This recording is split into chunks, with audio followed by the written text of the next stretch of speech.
मित्रांनो, अक्कलकोटमधल्या चोळापाच्या घरात अशी एक विहीर आहे जिथे साक्षात स्वामींनी मृत्यूलाही हसून हरवलं होतं. लोक म्हणायचे स्वामी बुडाले, पण स्वामी चक्क कोरड्या कपड्याने बाहेर आलेले होते. आज आपण पाहणार आहोत चोळापाच्या घराण्यातील त्या विहिरीचे 11 महारहस्ये, ज्या ऐकून तुमचे डोळे पांढरे होतील. व्हिडिओ शेवटपर्यंत पहा, कारण 10वं रहस्य ऐकल्यावर तुम्हालाही स्वामींची शक्तीची खात्री पटेल. श्री स्वामी समर्थ जेव्हा अक्कलकोटमध्ये स्थायिक झाले होते, तेव्हा त्यांनी राहण्यासाठी चोळापाचं घर निवडलेलं होतं. आणि त्या घराच्या अंगणात ही विहीर होती. ही विहीर केवळ पाण्याचा साठा नव्हता, तर स्वामींच्या रोजच्या विधीचे आणि चमत्कारीचे केंद्र बनलेले होतं. चोळापाच्या या वस्तूत स्वामी तासनतास विहिरीच्या काठावर बसून आपल्या भक्ताची समस्या ऐकत होते आणि त्यांना मार्गदर्शन करत होते. विहिरीचे बांधकाम जुन्या पद्धतीचे असून तिथे एक विशिष्ट प्रकारची शांतता आजही भक्तांना अनुभवायला मिळते. स्वामींनी ही जागा का निवडली, यामागे एक मोठे आध्यात्मिक आणि कर्मबंधनाचे रहस्य दडलेले असावे असे मानलेले जातात. चोळापाच्या घरातील या विहिरीची सर्वात मोठी कथा म्हणजे स्वामींनी एकदा सर्वांसमोर या खोल विहिरीत उडी मारली होती. ही विहीर खूप खोल होती आणि अंधारी होती, त्यामुळे चोळाप्पा आणि इतर भक्त घाबरून ओरडू लागलेले होते की स्वामी बुडाले. बराच वेळ झाला तरी स्वामी कोणताही पत्ता लागत नव्हता, त्यामुळे सर्वांच्या जीवावर घोर लागलेले होते. पण काही वेळाने स्वामी चक्क शांतपणे विहिरीच्या पायऱ्या चढून वर आलेले होते. आश्चर्य गोष्ट म्हणजे त्यांचे शरीर पूर्णपणे कोरडे होते. या घटनेने सर्वांना चकित केलेलं होतं आणि सिद्ध झाले होते की स्वामी साक्षात जलतत्वावरही नियंत्रण ठेवणारे परब्रह्म आहेतच. चोळापाच्या या विहिरीचे पाणी कधीही आटत नाही, हे विज्ञानाच्या नियमांनाही न समजणारे एक मोठे गूढ आहे. अक्कलकोटमध्ये अनेक वेळा पाणी टंचाई निर्माण झाली, पण या विहिरीने कधीही भक्तांची साथ सोडलेली नाही. स्वामींच्या वास्तव्याने या पाण्याला अमृताचे स्वरूप प्राप्त झालेले आहे, ज्यामुळे ते प्यायल्याने मनातील भीती आणि शरीरातील रोग दूर होतात. आजही अनेक भक्त श्रद्धेने या विहिरीचे पाणी तीर्थ म्हणून प्राशन करत असतात आणि त्यांना स्वामींच्या आशीर्वादाची प्रचितीही येतच असतात. हे पाणी पिणाऱ्याला एक प्रकारची दैवी तृप्ती मिळते, जी इतर कोणत्याही पाण्यातून मिळत नाही असे भक्त सांगतात. असेही अनेक भक्त मानले जाते की विहिरीच्या तळाशी काही गुप्त शक्तीचे वास्तव्य आहे, जे स्वामींचे अज्ञात असायचे.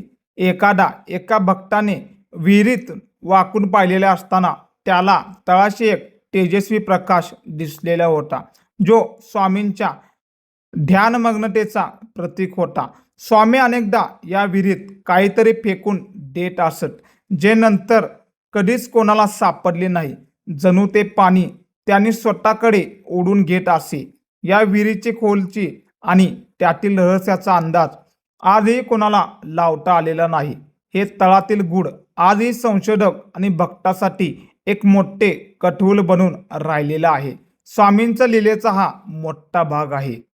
चोळापाच्या घराच्या या विहिरीपाशी गेल्यावर एक विशिष्ट प्रकारची पॉझिटिव्ह एनर्जी किंवा ऊर्जा जाणवते, जी माणसाची थकवा क्षणार्धामध्ये दूर करते. स्वामींच्या मंत्रोच्चाराने आणि त्यांच्या दिव्य उपस्थितीने या विहिरीचे प्रत्येक दगड आणि पाण्याचा थेंब चैतन्यमय झालेला आहे. आजही अनेक साधक तिथे बसून जप करतात, कारण तिथे लवकर एकाग्रता साध्य होते असे त्यांचे मत आहे.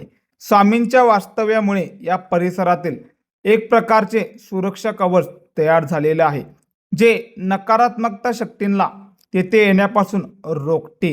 या अदृश्य रहस्य केवळ भक्तींच्या डोळ्यांनाच पाहता येते आणि ते मनाला प्रचंड बळ देत असते. चोळापाच्या घरातील या विहिरीने पाण्याने अनेक असाध्य आजार बरे झालेला आहे. शेकडो कथा अक्कलकोटच्या इतिहासात आहेत. एखादा एक कुष्ठरोगी स्वामींच्या सांगण्यावरून या विहिरीच्या पाण्याने स्नान केलेले होते आणि त्याचे आजार पूर्णपणे नाहीसा झालेला होता. हे पाहून लोक थक्क झालेले होते. तेव्हापासून या विहिरीला आरोग्यदायी तीर्थ मानले जाऊ लागलेले होते. विहिरीचे पाण्यात असे कोणते खनिज किंवा दैवी शक्ती आहे जे विज्ञानालाही आजही सांगता येत नाही. स्वामींच्या कृपेने हे पाणी आजही हजारो लोकांसाठी औषधासारखे काम करत आहे आणि त्यांची श्रद्धा अधिक दृढ करत आहे.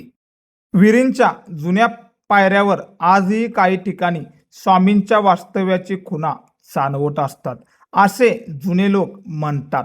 स्वामी या पायऱ्यावर बसून अनेकदा पाताळातील गंगेचा उगम पाहायचे असे म्हणतात आणि भक्तांना त्यांना दर्शन घडवायचे असतात. त्या काळी अनेक सिद्ध पुरुष अदृश्य रूपाने स्वामींच्या दर्शनाला या विहिरीपाशी येत असतात असेही मानले जाते.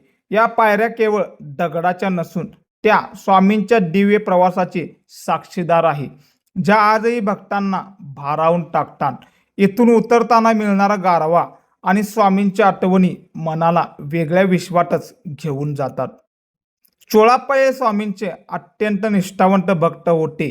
स्वामींनी या विहिरीच्या माध्यमातून त्यांची निष्ठेचा अनेकदा परीक्षा घेतलेली होती. स्वामींनी चोळाप्पांनी या विहिरीतून अनेक वेळा अद्भुत गोष्ट काढून दाखवल्या होत्या, ज्या सामान्य माणसाच्या कल्पनेपलीकडचेच होते.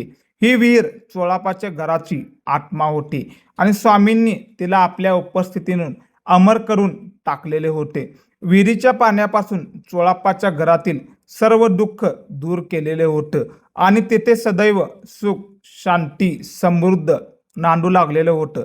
या विहिरीचं आणि चोळाप्पाच्या भक्तीचं संबंध इतका खोल आहे की आजही चोळाप्पाचं नाव घेतल्याशिवाय या विहिरीचे रहस्य पूर्ण होतच नाहीच.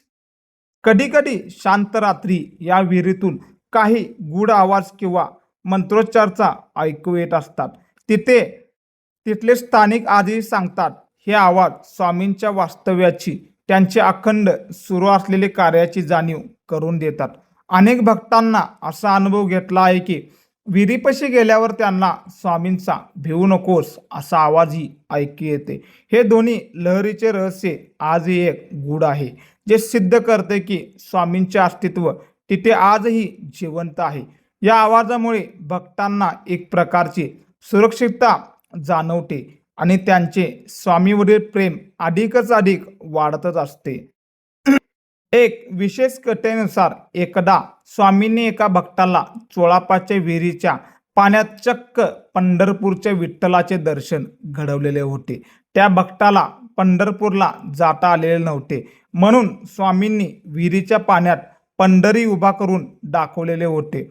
हे विहिरीचे पाणी एखाद्या आरशासारखे काम करायचे, ज्यात भक्तांना त्यांच्या इष्टदेवताचे दर्शन घडत असे. हे पाहून लोकांची खात्री पटली की स्वामी हे सर्व देवाचे अवतार असून ही विहीर म्हणजे सर्व तीर्थांचे माहेरघर आहे.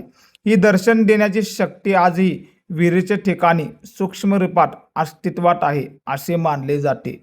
स्वामी समर्थांनी जर महासमाधी घेतली असेल तर त्यांनी चोळाप्पाच्या घरातील या विहिरीला कधीच सोडले नाही. आजही अक्कलकोटला जाणारे भक्त आवर्जून या विहिरीचे दर्शन घेतात, कारण तिथे स्वामींच्या स्पर्शाचा गंध अजूनही दरवळतं. मी पुन्हा येईन या वचनानुसार स्वामी तिथे आजही वावरत असतात असे तिथल्या वातावरणावरून जाणवते. ही विहीर अक्कलकोटच्या आध्यात्मिकचा परंपरेचा एक अमूल्य ठेवा असून ती भक्तांना सदैव प्रेरणा देत असते. स्वामींच्या दिव्य विहिरीची गाथा आजही अक्कलकोटच्या कानोकोपऱ्यात मोठ्या श्रद्धेने सांगितले जाते आणि भक्तांना आधार देत असते. तर मित्रांनो, चोळाप्पाच्या घरातील या रहस्यमय विहिरीबद्दल ऐकून तुम्हाला काय वाटते? स्वामींची आघात लिहिलेचा हा अनुभव जर तुम्हाला आवडत असेल तर लाईक करायला विसरू नका. तुमच्याकडेही स्वामींचा असा काही अनुभव असेल तर कमेंटमध्ये नक्कीच सांगा. पॅटर्न वेगळा या चॅनेलला आत्ता सबस्क्राईब करा, जेणेकरून स्वामींच्या पुढच्या अद्भुत रहस्याचे व्हिडिओ तुमच्यापर्यंत सगळ्यात आधी पोहोचला झाला. मग बोला श्री स्वामी समर्थ. जय जय स्वामी समर्थ.